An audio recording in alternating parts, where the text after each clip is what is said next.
Hello friends, welcome back to our channel Telugu trade market అంటారు. ఈరోజు ఈ వీడియోలో అయితే అమాగి అని చెప్పేసి మనకు నెక్స్ట్ వీక్లో ఐపీఓ అయితే రాబోతుందండి. సో దీని గురించి అయితే ఈ వీడియోలో అయితే క్లియర్గా అయితే ఎక్స్ప్లెయిన్ చేస్తాను. చూడండి, అమాగి మీడియా ల్యాబ్స్ ఐపీఓ అన్నమాట.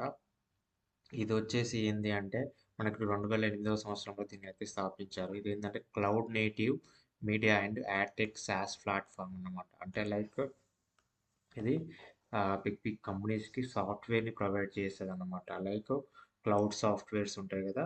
సో అంటే మీడియా ఫీల్డ్లో ఇప్పుడు మనకు అవతార్ లాంటి పెద్ద పెద్ద మూవీస్ వచ్చాయి కదా, అవతార్స్ అండ్ ఓటీటీస్ కూడా వచ్చాయి. అండ్ ఇప్పుడు యూట్యూబ్లో మనకి యాడ్స్ వస్తూ ఉంటాయి. సో ఇలా ఇలా అన్ని ప్లాట్ఫామ్స్ కూడా ఈ కంపెనీ అనేది సాఫ్ట్వేర్ని అయితే అందజేస్తుంది అనమాట.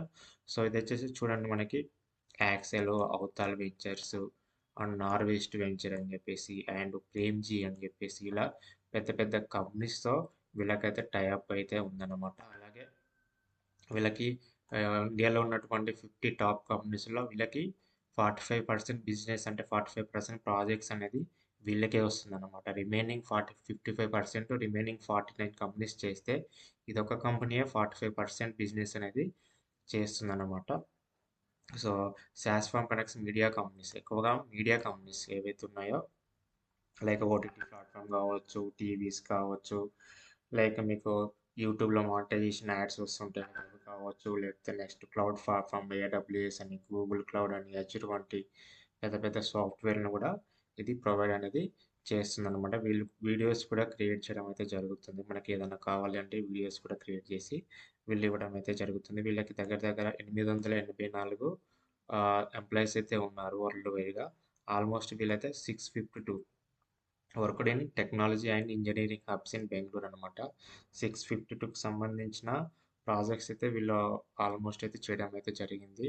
వీళ్ళకి యూఎస్, క్రోటేరియా అండ్ పోలాండ్లో కూడా బ్రాంచెస్ అయితే ఉన్నాయి. అక్కడ కూడా వీళ్ళు బిజినెస్ అయితే చేయడం అయితే జరుగుతుందన్నమాట. సో ఈ ఐపీఓ వచ్చేసి మనకి జనవరి 13th అయితే ఓపెన్ అవుతుంది, జనవరి 16th క్లోజ్ అవుతుంది. మినిమం ఇన్వెస్ట్మెంట్ వచ్చేసి 14,063 రూపీస్, లాట్ సైజ్ వచ్చేసి 41 షేర్స్ అన్నమాట. ప్రైస్ రేంజ్ వచ్చేసి 343 నుంచి 360 వరకు అయితే ఇవ్వడం అయితే జరిగింది. ఇష్యూ సైజ్ వచ్చేసి 1788 కోట్లు. మనకి అలాట్మెంట్ వచ్చేసి జనవరి 19th జరుగుతుంది.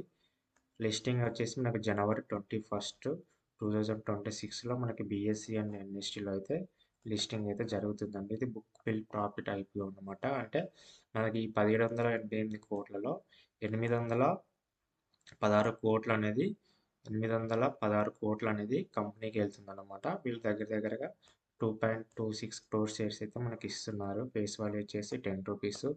రిమైనింగ్ 972 కోట్లు ఏదైతే ఉందో అది షేర్ హోల్డర్స్కి వెళ్ళిపోతుంది అనమాట. అది ఆఫర్ ఫర్ సేల్ కింద 972 కోట్లు అయితే షేర్ హోల్డర్స్కి వెళ్ళిపోతుంది. 816 క్రోర్స్ అయితే కంపెనీకి అయితే వెళ్ళిపోతుంది అనమాట. సో ఆఫర్ ఫర్ సేల్ కింద 2.69 క్రోర్స్ అయితే వీళ్ళు రిలీజ్ చేయబోతున్నారు. అలాగే మన క్యూఐబి వచ్చేసి 75%, ఎన్ఐ వచ్చేసి 15%.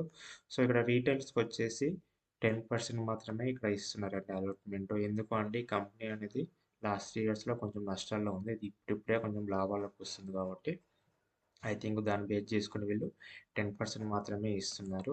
సో ఇలాగ వీళ్ళ పర్పస్ ఏంటంటే వీళ్ళు investment in technology and cloud infrastructure, దీన్ని టెక్నాలజీ అండ్ క్లౌడ్ ఇన్ఫ్రాస్ట్రక్చర్ని బిల్డ్ చేయడానికి వీళ్ళు దానిలో ఇన్వెస్ట్మెంట్ చేయడానికి అయితే ఈ అమౌంట్ని అయితే యూజ్ చేస్తూ అంటున్నారు. అలాగే నెక్స్ట్ వచ్చేసి సెకండ్ వచ్చేసి ఇనార్గానిక్ గ్రోత్ కంపెనీస్ ఉంటాయి కదా, చిన్న చిన్న కంపెనీస్ అంటే ప్రాజెక్ట్స్ లేక నష్టాల్లో ఉంటాయి కదా. సో అలాంటి కంపెనీస్ కూడా వీళ్ళు కొనుక్కొని వీళ్ళ కంపెనీస్లో మెర్జ్ చేసుకొని వీళ్ళు బిజినెస్ అనేది స్టార్ట్ చేస్తూ ఉంటారు. సో దానికోసం కూడా నేను అమౌంట్ యూజ్ చేస్తామని చెప్పేసి చెప్తున్నాను. నార్మల్గా జనరల్ కార్పొరేట్ పర్పస్ రిమైనింగ్ అమౌంట్ని అయితే యూజ్ చేస్తామని చెప్పేసి అయితే చెప్తున్నారు.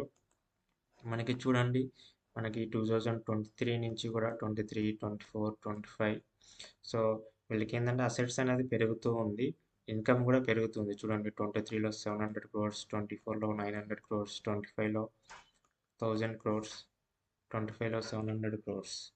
So but profit after tax వచ్చేసరికి వీళ్ళకి మైనస్లో ఉంటుందన్నమాట. సో చూడండి, 23లో వచ్చేసి -321, 24లో 245, 25లో -68. ఇప్పుడు లాస్ట్ క్వార్టర్లో మాత్రమే వీళ్ళు లాభాల్లో ఉండడం అయితే జరిగిందనమాట. సో ఎబిడేటా కూడా మనకి లాస్ట్ అంతకుముందు 2 ఇయర్స్ మైనస్లో ఉంది. లాస్ట్ ఇయర్ యూఎస్లోకి పేస్లోకి వచ్చిందనమాట. సో టోటల్ బారోయింగ్స్ అంటే వీళ్ళకి అప్పులు అయితే ఏం లేదండి. అదొక ప్లస్ పాయింట్ కిందకైతే చెప్పుకోవడం అయితే బెస్ట్ అండి. వీళ్ళకి ఎలాంటి అప్పులు అయితే లేవు. అదొక ప్లస్ పాయింట్ కిందనైతే చెప్పుకోవచ్చు. సో వీళ్ళకి పాజిటివ్స్ ఏందంటే వీళ్ళు one step glass to glass అంటే ఒకే ప్లాట్ఫామ్‌లో వీళ్ళు అన్ని అన్ని సేవలనేవి వీళ్ళు అందిస్తారనమాట. ఒకే సాఫ్ట్‌వేర్ యూజ్ చేసి నెక్స్ట్ వీళ్ళు ఎక్కువగా ఇప్పుడు ఏఐ టెక్నాలజీ పెరిగింది కదా! దాని మీద కూడా వీళ్ళ బిజినెస్ అనేది ఫోకస్ చేస్తున్నారు. వీళ్ళు 3 సైడ్ మార్కెట్ ప్లేస్ అంటే వీళ్ళు మీడియా ఫీల్డ్‌లో ఉన్నారు. లైక్ అంటే ఓటీటీ ప్లాట్‌ఫార్మ్ ఫీల్డ్‌లో ఉన్నారు. అలాగే టీవీలో గూడా యాడ్స్ వస్తుంటాయి గదా! సో, ఇలా 3 టైప్స్ ఆఫ్ డిఫరెంట్ మార్కెట్ ప్లేస్‌లో వీళ్ళకి ఎఫర్ట్స్ అయితే వీళ్ళకి నెట్‌వర్క్ అయితే ఉందన్నమాట. సో, అది గూడా ఒక పాజిటివ్ కిందైతే చెప్పుకోవచ్చు. అలాగే వీళ్ళకి సొంతంగా సాఫ్ట్‌వేర్స్ అయితే వీళ్ళు క్రియేట్ చేశారు. వాళ్ళకి విన్నింగ్ అవార్డ్స్ గూడా వచ్చాయన్నమాట. సో, అది గూడా ఒక ప్లస్ పాయింట్ కింద చెప్పుకోవచ్చు. వీళ్ళకి చాలా కంపెనీస్‌తో లాంగ్ టర్మ్ రిలేషన్‌షిప్ అయితే ఉంది. సో, అది కూడా ఒక ప్లస్ పాయింట్‌గా చెప్పుకోవచ్చు. అలాగే ఇప్పుడు క్లౌడ్ అండ్ స్ట్రీమింగ్‌కి సంబంధించిన అన్ని యాడ్స్ కూడా వీళ్ళు చేస్తున్నారు కదా! ఎక్కువగా ఏందంటే, ఇప్పుడు అన్నీ కూడా మనకి ఎక్కువగా లైవ్ ఓటీటీ ప్లాట్‌ఫార్మ్స్ కానీ, టీవీస్, యూట్యూబ్స్‌లో ఎక్కువగా ఇవి పెరిగిపోయాయి కదా! సో, రాను రాను కూడా అవి మంచి బిజినెస్ అని చెప్పుకోవచ్చు. మనకు నెగెటివ్స్ వచ్చేసి ఏంటంటే, ఇది కాంపిటేటివ్ ఉన్న ఇండస్ట్రీ. సో, అది ప్రతి ఫీల్డ్‌లో కూడా మనకు కాంపిటేటివ్ ఉంటది. సో, అదొక నెగెటివ్ కింద చెప్పుకోవచ్చు. ఇది అండ్ ఆఫర్ ఫర్ సేల్ కిందనే మనకి 900,00,00,000 వెళ్ళిపోతుంది కదా! సో, అది కూడా ఒక నెగెటివ్ కింద చెప్పుకోవచ్చు. And retail subscription will be small. మనకు ఓన్లీ ఏందంటే 10% మాత్రమే ఇస్తున్నారు. రీటైల్స్‌కనమాట. సో, అదొక నెగెటివ్ కింద చెప్పుకోవచ్చు. వీళ్ళేందంటే ఇప్పటివరకు కూడా లాస్ట్ 3 ఇయర్స్‌లో వీళ్ళు నష్టాల్లోనే ఉన్నారు. ప్రాఫిటబుల్‌లో అయితే లేరు. ఓన్లీ లాస్ట్ క్వార్టర్‌లో మాత్రమే వీళ్ళకి ప్రాఫిట్స్‌లో ఉన్నారనమాట. సో, వాల్యుయేషన్ రీసెర్చ్ రిఫ్లెక్స్ అంటే వాల్యుయేషన్ కూడా మనకి కొంచెం ఇంపాక్ట్ ముఖ్యంగా చెప్పేసి చెప్పుకోవచ్చు. మనకి జీఎంపీ చూస్తే యాస్ పర్ మార్కెట్ రూ. 43 అయితే ఉందండి. అంటే ఆల్మోస్ట్ ఇదే కనుక కంటిన్యూ చేస్తే వాళ్ళు 1% మనకి ఐపీఎం మీద లాభాలొచ్చే అవకాశం అయితే ఉంటుందండి. సో, ఈ వీడియో నచ్చితే లైక్ చేయండి, షేర్ చేయండి. Thank you.